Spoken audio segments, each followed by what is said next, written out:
Somewhere in a dusty little corner of South Texas, about 20 miles from Corpus Christi, there's a small farming community called Odom. It sits in the flat, sun-baked coastal plain where the Gulf breeze rolls in off the water and the land stretches out in every direction like a pressed shirt. It's exactly the kind of place you'd picture when someone says, small town America. Quiet, modest, the kind of town where boys grow up helping their fathers with the harvest, and their biggest worries are football, the weather, and whether the crops will come in. It's not the kind of place you'd expect to produce one of the most lethal tank commanders in the history of modern warfare. But that's exactly where Lafayette Green Pool was born, on July 23, 1919. And by the summer of 1944, this tall, lanky boy from a Texas farm would be sitting in the commander's hatch of a Sherman tank, rolling through the shattered countryside of northern France, leading the spearhead of the Allied advance and systematically dismantling the German war machine, one vehicle at a time. By the time his story was over, just 81 days after it began in earnest, Pool and his four-man crew would be credited with destroying 258 enemy armored vehicles, killing over 1,000 German soldiers, and capturing another 250. He'd lead his task force in 21 major attacks. He'd lose 3 tanks shot out from under him, and he'd earn a nickname that a Hollywood studio would use 70 years later for one of its most famous war films. This is the story of Staff Sergeant Lafayette T. Pool, America's tank ace of aces, the real war daddy. The making of a fighter. Lafayette Pool arrived in the world just 5 minutes after his twin brother, John Thomas. 5 minutes was about as long as Leif was ever content to be in second place. The two boys grew up on the family's farm in Odom, living the particular rhythms of rural Texas life in the 1920s and 30s. Hard work, open space, and a bone-deep sense of self-reliance. Leif was tall and lean, the kind of build that looks almost casual until you notice the quiet toughness underneath it. He was a star football player in high school and possessed the kind of natural athleticism that expresses itself differently depending on what channel it's given. In Pool's case, that channel turned out to be boxing. He won the sectional 165-pound boxing championship in New Orleans, Louisiana, and was good enough to be offered a shot at the Golden Gloves National Finals. He turned it down. Whether that was humility, practicality, or simply a restlessness for other things is hard to say, but it tells you something about the man that he could walk away from the peak of his athletic achievement without much apparent regret. He had other things on his mind. After graduating from high school in Taft, Texas in 1937, Pool enrolled at Texas College of Arts and Industries in Kingsville, a school that today operates as Texas A&M University Kingsville, where he studied engineering. He was smart in a practical, hands-on way. He understood machines. He understood how things worked and why they sometimes broke, and he had the kind of spatial intelligence that would later translate remarkably well to the world of armored combat, where knowing the ground and understanding the geometry of fire and movement could mean the difference between life and death. When Pool and his twin brother decided to enlist in the Navy after high school, they were both turned down at first. John was eventually accepted. Leif wasn't. An eye injury he'd sustained as a 5-year-old child kept him out. It was a rejection that would redirect the course of his life in ways neither he nor anyone else could have anticipated. He joined the Army instead, enlisting on June 13, 1941, 6 months before Pearl Harbor pulled the United States fully into the war. He took basic training at Fort Sam Houston in San Antonio, then was sent to Camp Beauregard, Louisiana, to join the newly forming 3rd Armored Division. Over the next 2.5 years, Pool trained relentlessly. The 3rd Armored Division was one of 2 so-called heavy armor, meaning it was larger and more powerful than the standard armored divisions that came after it. It had a full complement of tanks, armored infantry, artillery, engineers, and reconnaissance units, a self-contained steel fist designed to punch through enemy lines and keep driving. The division trained at the Desert Training Center in the Mojave, then at Camp Pickett in Virginia, then at Indiantown Gap in Pennsylvania. They practiced combined arms tactics, gunnery, cross-country movement, everything they'd need when the real test came. During that period, in December of 1942, Pool married Evelyn Lois Wright. He was 23 years old, a non-commissioned officer in a division that hadn't yet fired a shot in anger, preparing for a war that was going badly in multiple theaters simultaneously. He didn't know when or where he'd be deployed. He didn't know what was coming. But if his time in training told anyone anything, it was that when Lafayette Pool eventually got to the fight, he was going to be extremely good at it. In August 1943, the division moved to Camp Kilmer, New Jersey, and on September 5th, Pool boarded a train to New York Harbor, then sailed for England aboard the British passenger liner RMMV Cape Town Castle. The ship arrived in Liverpool on September 15th. The 3rd Armored Division settled in at Codford, Wiltshire, and spent the next several months training on Salisbury Plain, the same ancient English landscape where armies have trained for centuries.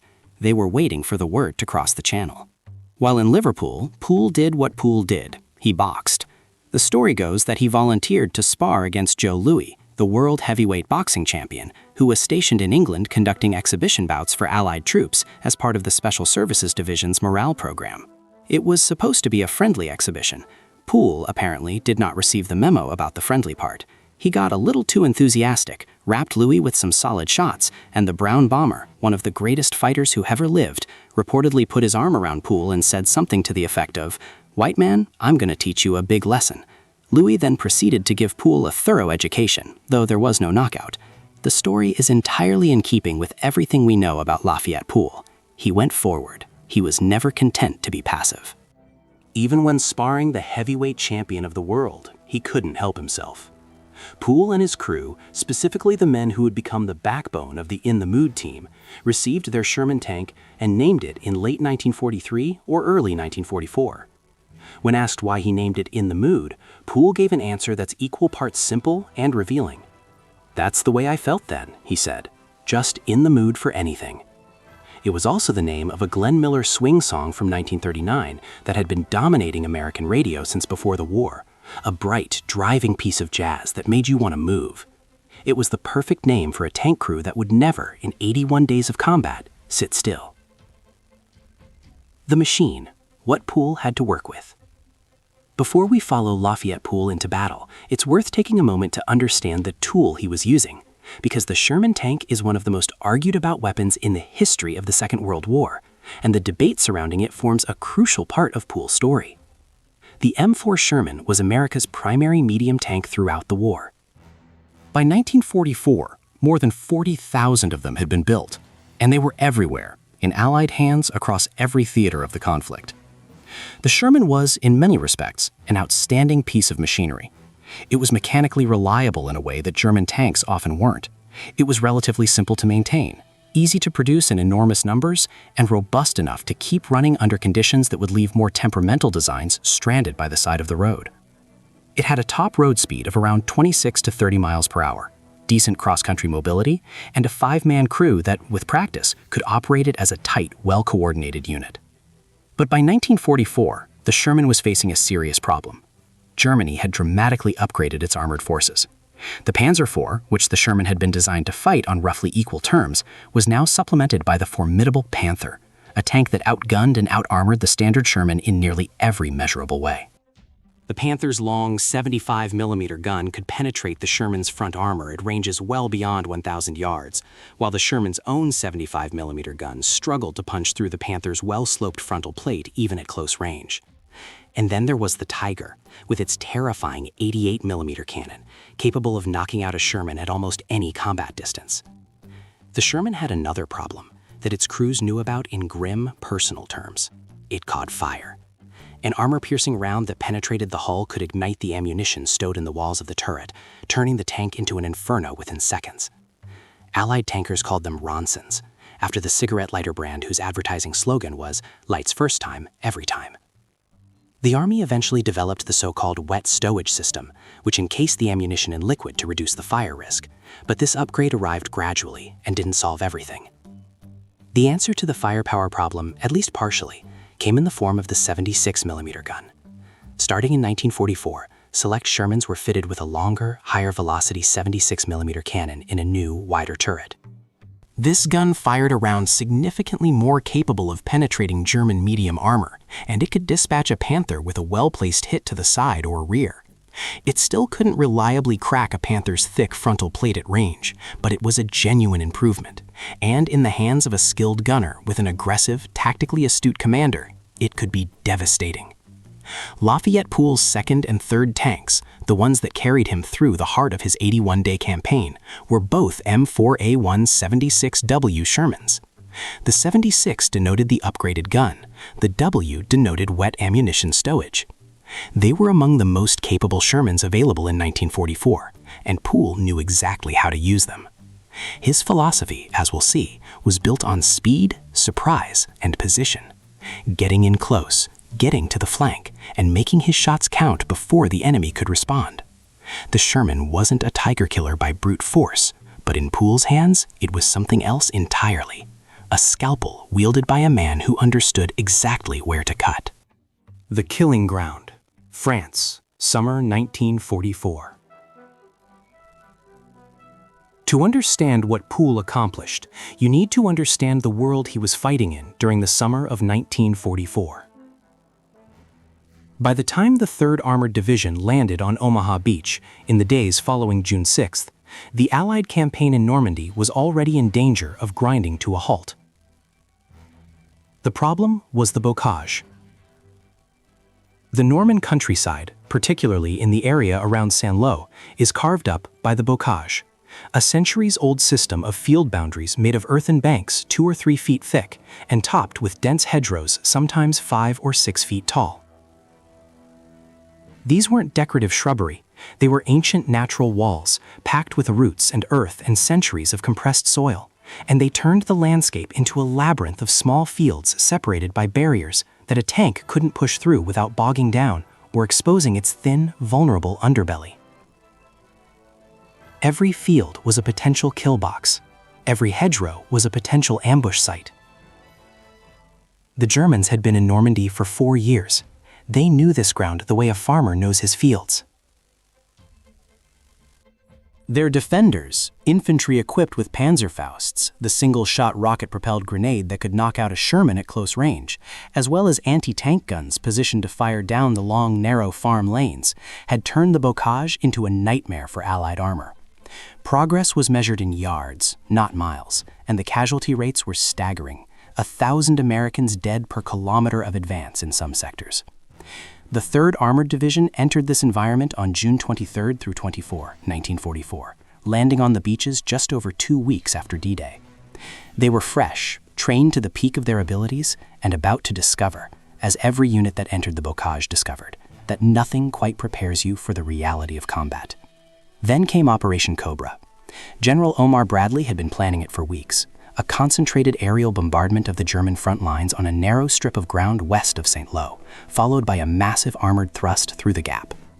On July 25, 1944, nearly 1,600 American heavy and medium bombers carpet-bombed a rectangle of Norman countryside roughly 4 miles long and nearly 2 miles deep.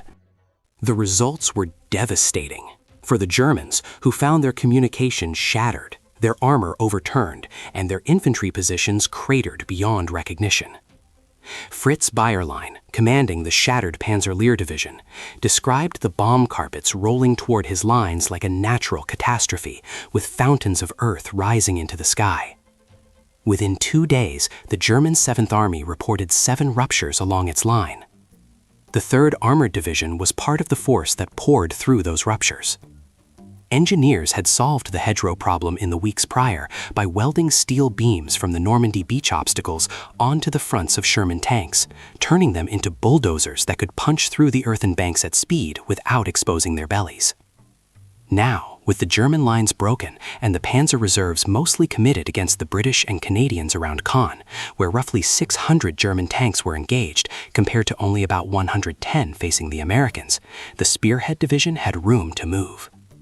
Room to move was exactly what Lafayette Pool needed. 181 days, the campaign.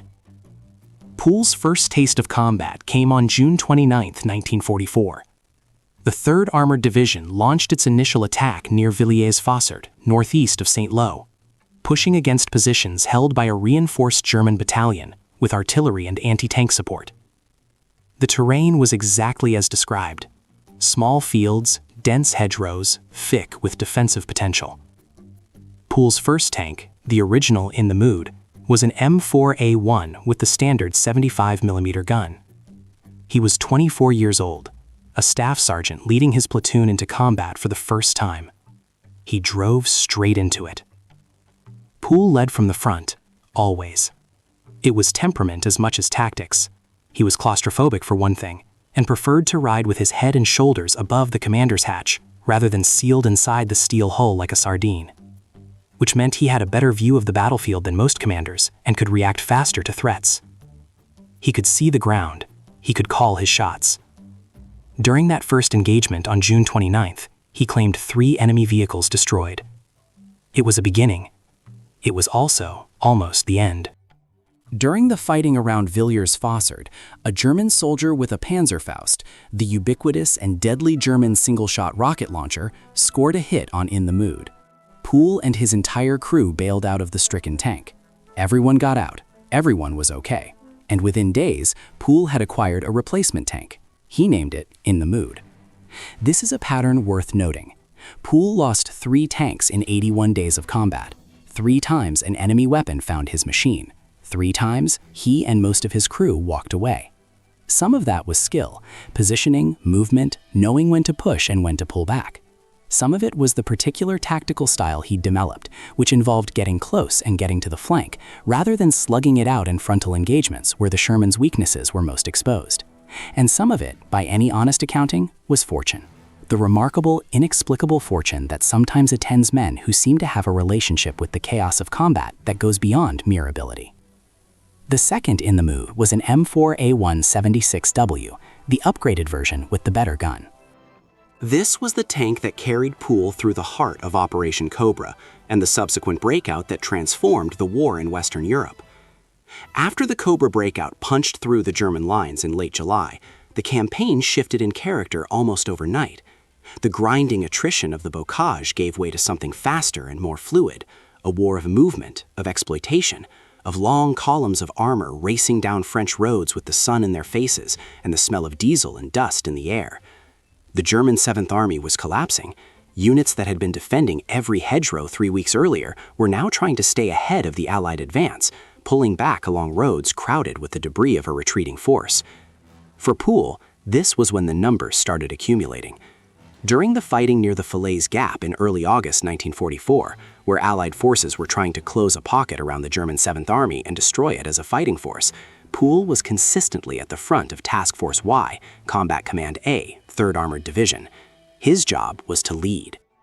His task force commander, Lieutenant Colonel Walter Richardson, listened on the radio as Pool closed with fleeing German columns and made his decisions in real time. On one occasion, Pool radioed back that he almost didn't have the heart to fire on the retreating men. Then his bowgunner, Schoolboy Close, opened up with the .30 caliber machine gun, and Pool followed with something along the lines of giving it to them.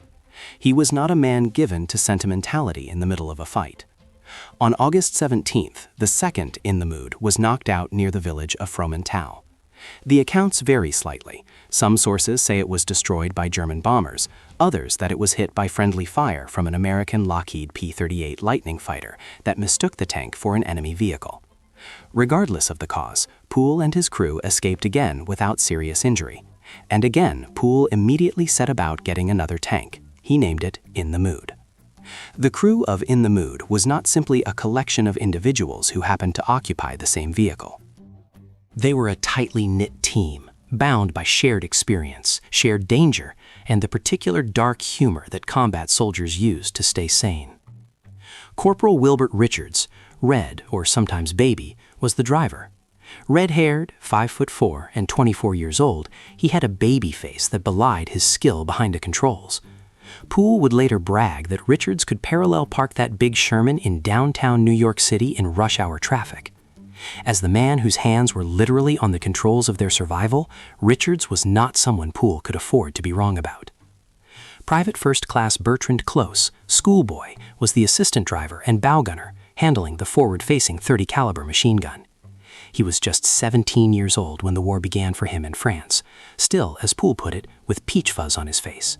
He was vicious in combat with that machine gun, the sweet-faced teenager who turned into something else entirely when the shooting started. Corporal Willis Oler, Groundhog, was the gunner, and in Pool's estimation, the key to everything. Oehler got his nickname from the permanent stains around his eyes from constantly wearing tanker's goggles.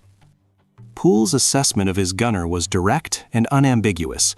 Oehler could, he said, shoot the eyebrows off a gnat at 1,500 yards. Given what the crew accomplished together, that doesn't seem like much of an exaggeration. Oehler's ability to put a round precisely where Pool directed it, on moving targets, in varied conditions, under fire, was the mechanical reality behind the numbers they accumulated. A commander sees the target. The gunner kills it. Technician 5th grade Delbert Boggs, Jailbird, was the loader, responsible for physically pushing the heavy 76mm shells into the breech of the gun as fast as Oehler could fire them and call for more. Boggs's nickname had a specific origin. He'd been given the choice of the Army or prison after a manslaughter charge. He chose the Army. One gets the sense that for Boggs, the steel interior of a Sherman tank in combat was not the most frightening environment he'd ever found himself in. Pool himself called them his pups. They called him War Daddy. The third in the mood, equipped with the 76mm gun, was the one that carried Pool through Belgium and toward the German border. After the Falaise Gap was closed in late August, the 3rd Armored Division moved east at extraordinary speed. The division crossed the Seine River on August 25th, the day after Paris was liberated. From there, they raced northeast, through Meaux, Soissons, Laon, Marle, the landscape opening up as they moved away from the bocage and into the broader plains of northern France and Belgium, the kind of country where armor could really move. Between August 29th and 31 alone, during the Aisne River crossings between Soissons and Contarcy, Pool and his crew were credited with destroying 4 German tanks, 3 anti-tank guns, and approximately 50 armored vehicles in 3 days. On September 2nd, the division crossed into Belgium, becoming the first American division to enter the country. They liberated Mons, Charleroi, Namur, and Liège in a rolling advance that the Germans, still reeling from the collapse in Normandy, couldn't organize quickly enough to stop. On September 5th, near Namur, a small city at the confluence of the Sambre and Meuse rivers, Pool and his crew destroyed 16 enemy vehicles in a single day, half-tracks, assault guns, self-propelled anti-tank guns. 1 engagement in 1 day. 16 vehicles. There were moments during this advance when the speed of the German retreat created its own tactical opportunities. Whole columns of enemy transport caught in the open, trying to get ahead of the American spearhead and failing. Pool was relentless in exploiting those moments.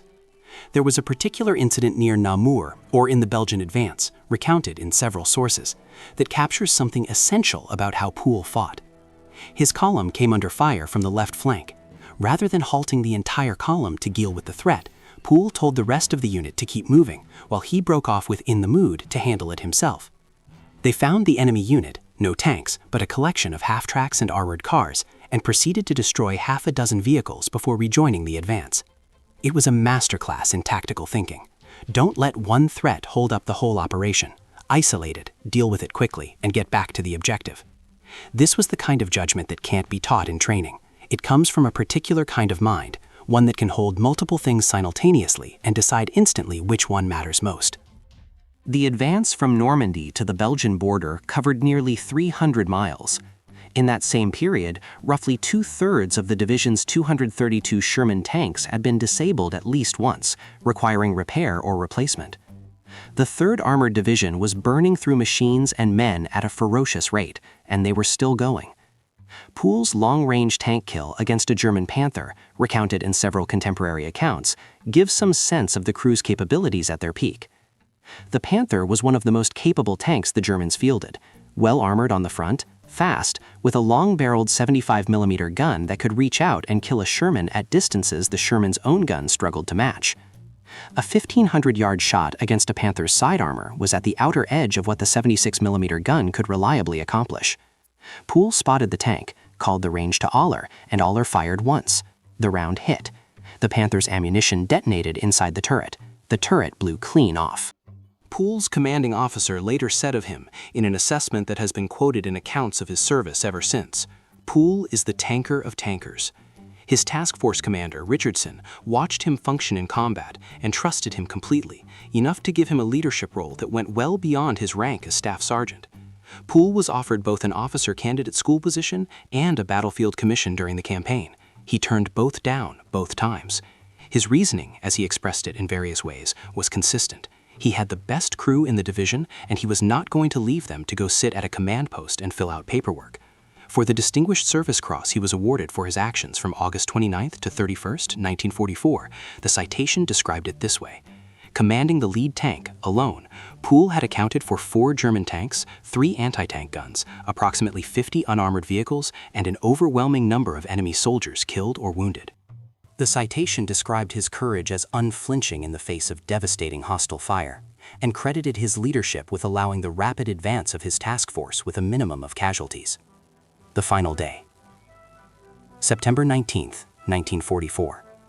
Münsterbusch, Germany, southeast of Aachen. The 3rd Armored Division had crossed the German border a week earlier. They were pushing against the Siegfried Line. The Germans called it the West Wall. A defensive network of concrete bunkers, steel obstacles, and prepared positions that Hitler had built in the 1930s, and was now desperately trying to man with whatever forces remained after the catastrophic losses in France. The autumn had settled in, gray and damp, and the easy days of the Belgian sprint were over. The ground was harder now, the resistance stiffer, the hedgerows replaced by the grimmer architecture of fortified Germany. There was some good news of a personal nature for Pool and his crew. They had been selected to rotate back to the United States in a matter of days for a war bonds tour, the practice of sending decorated soldiers home to speak at rallies, appear in newsreels, and help maintain public support for the war effort. Pool and his men were exactly the kind of story that the Army wanted Americans to hear. They were due to leave in early October, but there was one more push to make first. Lieutenant Colonel Richardson, Pool's task force commander, gave Pool his orders that morning. They were unusual. For this particular operation, In the Mood would not be leading the column. They'd be on the flank, a guard position. No spearheading today, Pool, Richardson reportedly told him. You guys are heroes, and I want you going home to Mama safe and sound. You take the flank. Pool, who had been at the front of every attack for months, accepted the order. You can imagine how that sat with him. There was another complication that day. Delbert Boggs, Jailbird, the loader, had been sent back for a hearing checkup, a prerequisite for the return to the United States. The Boggs who wasn't there mattered more than it might seem. The loader's job in a tank engagement is physically demanding and requires seamless coordination with the gunner. A replacement loader, unfamiliar with the rhythm of the crew, was a weak link in a chain that had been forged by months of combat. Pool spotted a threat. Accounts describe an anti-tank gun concealed in a building. He called for fire. The replacement loader shoved around into the breach and jammed it. The gun was blocked. Pool, unable to fire, gave the order to back up. The first German round hit the turret. It blew Pool out of the commander's hatch. He landed on the ground, still running. Or rather, his legs were still moving in the motion of running, even as he collapsed. His right leg had folded, the bone shattered by shrapnel. He described it later as folding like an accordion. He was aware enough to give himself a morphine injection. He was aware enough, and this detail says everything you need to know about the man, to try to cut the destroyed leg off with his pocket knife, because he thought he might be able to keep fighting. His fellow soldiers stopped him. Back in the tank, a second round had struck. The force of it caught the Sherman on the edge of a ditch and tipped it over. Pool's replacement gunner that day, Private First Class Paul Kenneth King, standing in for Willis Aller, who had been temporarily transferred back to the United States, was killed. Wilbert Richards and Bert Close survived. Pool was evacuated. He was unconscious for 19 days. When he woke up, he was in a hospital in Belgium. Due to rain exposure during the period between being wounded and reaching care, he had contracted double pneumonia. He didn't get back to the United States until January 1945. When he had been wounded, he weighed 196 pounds. When he arrived home, he weighed 85 pounds. The doctors in Texas examined the leg and initially hesitated to amputate. The bone from his knee to his ankle was destroyed, but there were still signs of tissue response. Eventually, they performed the amputation 8 inches above the knee at an Army hospital in Temple, Texas. Pool was discharged in June 1946. He came home with an artificial leg, a chest full of nettles, and 17 pieces of shrapnel still in his neck. By any objective measure, his combat career was over. Lafayette Pool, characteristically, refused to accept that. The man who came back. In the years immediately following the war, Pool did what a lot of veterans did. He tried to find his way back into civilian life. He opened a filling station and garage in Sinton, Texas, ran several other small businesses, and tried to settle into the rhythms of peacetime existence. It didn't entirely take. In 1948, the Army recalled him to active duty, along with 7 other amputees, specifically because of their technical skills as specialists. Pool had an engineering background, a deep knowledge of armored vehicles, and the kind of practical expertise that no training syllabus can fully replicate. He fought his way back to the 3rd Armored Division, where he became an instructor in automotive mechanics, teaching the next generation of soldiers to understand the machines that Pool himself had mastered so completely. He became a warrant officer. He tried, around 1952, to sue Warner Brothers over a film called The Tanks Are Coming, which he felt plagiarized his story. He had previously signed a contract with Universal Studios that gave them the rights to his life. The court ruled against him. He served until September 19, 1960, exactly 16 years to the day after the night in Münsterbusch that ended his combat career, retiring at the rank of Chief Warrant Officer 2nd Class. After retirement, he went to business college, preacher, and coached Little League Baseball in Killeen, Texas, for a salary of $25 a week. He was, by all accounts, content. The medals accumulated over the years told the story that Pool himself was never entirely comfortable telling.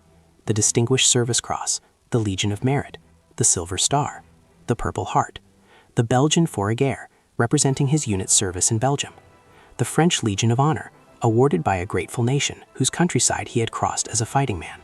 He was twice nominated for the Congressional Medal of Honor, though he never received it. He earned the Bronze Order of St. George Medallion, the highest honor the U.S. Army Armor Corps can bestow. His crew went their various ways. Richards and Close continued with the 3rd Armored Division after Pool was evacuated. Boggs was reassigned to the 474th Air Service Group before leaving the European theater in July 1945. Willis Aller, Groundhog, the man who could shoot the eyebrows off a gnat, spent 14 months in various hospitals recovering from wounds he'd sustained. 6 surgeries saved his left leg, though he left service wearing a special brace and shoe. He was discharged on February 15, 1946. It is a measure of the loyalty this crew had for each other that the records of their individual fates were carefully preserved by the people who knew them. In 1988, Pool visited Fort Hood, Texas, and spoke to soldiers there. His words were recorded. "There were no heroes, no Rambos," he told them. "We were a team. Every medal I received, it wasn't me, it was my team."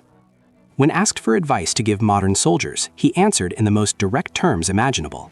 "Learn to survive, shoot to kill, and always go forward, never retreat." He died on May 30, 1991, in his sleep in Killeen, Texas. He was 71 years old. He was buried at Fort Sam Houston National Cemetery in San Antonio, not far from where he had taken his basic training half a century earlier. He was survived by his wife, Evelyn, 4 daughters, and 3 sons. 2 years later, a new tank driver training simulator hall at Fort Knox was named in his honor. He wrote something once in a paper composed during his time at business college, never intending for the words to be published. They were found and preserved. They read like the confession of a man trying to make sense of something enormous that had passed through him and left its mark forever. "We were the invincible arm of the Lord's wrath," Pool wrote. "We were the battlefield inheritors of the mounted knights of old. We were the inheritors of their mantle of chivalry as well." The legacy. What Pool's story means. There's a question worth sitting with. What do we actually make of a number like 258? In any military context, the figures attached to individual soldiers need to be understood carefully.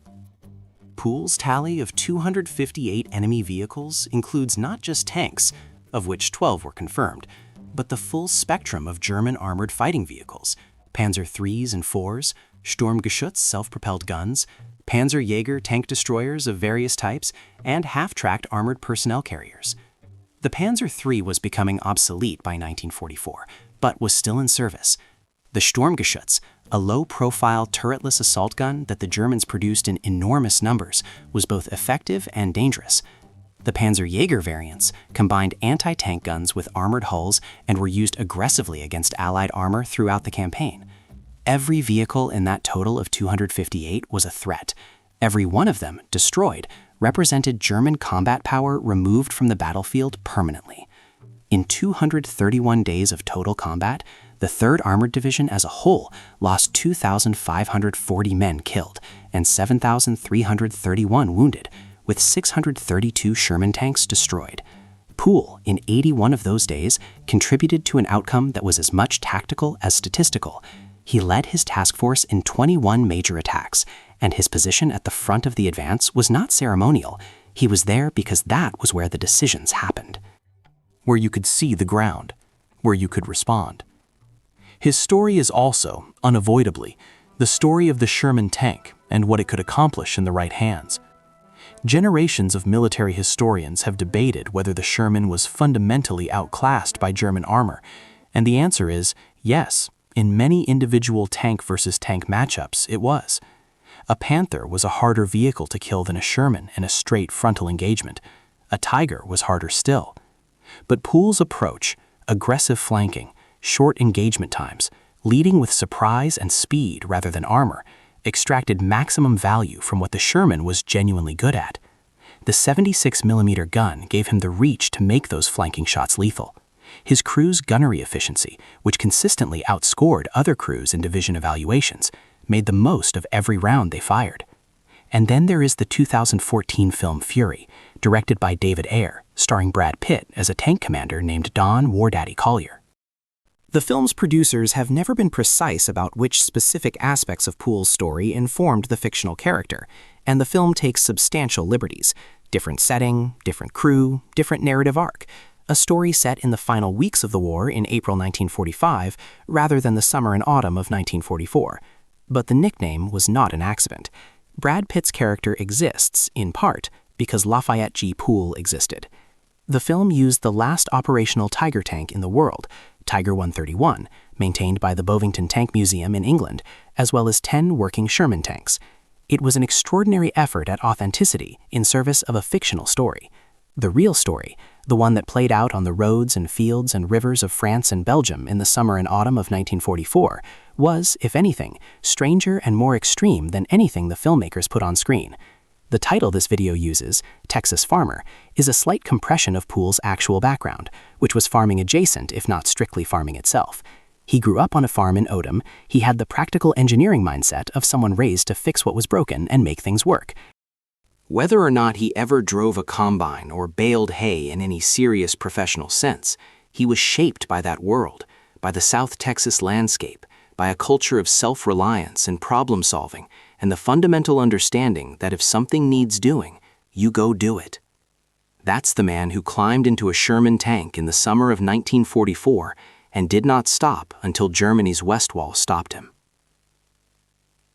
If you've made it this far into the story of Lafayette Pool, of In the Mood, of Red and Schoolboy and Groundhog and Jailbird, of 81 days and 258 machines, and the flat, scrubby coastal plain of South Texas that produced them all, then you already know what this was about. It was about what human beings can do when they are capable, committed, and working as a unit toward a shared purpose. Pool's record isn't the story of a lone hero. He said so himself as clearly as he could. It was his team. Every one of those 258 vehicles required Aller behind the gun, Richards at the wheel, Close at the machine gun, Boggs feeding rounds into the breech. The commander gets the headline, but the tank doesn't move without everyone doing their job. Pool's numbers also exist in a context that includes German aces with far higher figures, Michael Wittmann, Kurt Knispel, others. The comparison is less interesting than the simple fact of what Pool accomplished with what he had, in the time he had, under the conditions he faced. He was fighting with a machine that was, in many respects, outgunned by the opposition. He was working against an enemy that had been at war for 5 years and knew its trade. And he was doing it at the front of every column, with his head above the hatch, in the spot where the bullets arrive first. He went home with an artificial leg, 17 pieces of shrapnel in his neck, and the Distinguished Service Cross. He became a preacher in Killeen, Texas, making $25 a week. The man who commanded the most lethal single-tank crew in American military history coached Little League Baseball. That, perhaps more than the numbers, tells you something about who Lafayette Pool actually was. If you found this story as extraordinary as I did, please consider giving this video a like. It genuinely helps the channel reach more people who love this kind of history. And if you want more stories like this one, stories about the real people who fought the Second World War and what their experiences actually looked like from the inside, subscribe to War Chronicles 1940. We have a lot more to cover. I'll see you in the next one. All information presented in this script is based on documented historical sources, including military records, the Journal of Military Ordnance, Yank, the Army Weekly, the Texas State Historical Association Handbook of Texas, and multiple historical publications. The account of the Joe Louis boxing incident is drawn from period sources and may contain some degree of embellishment in the telling over the years, but the broad details are consistent across multiple independent accounts.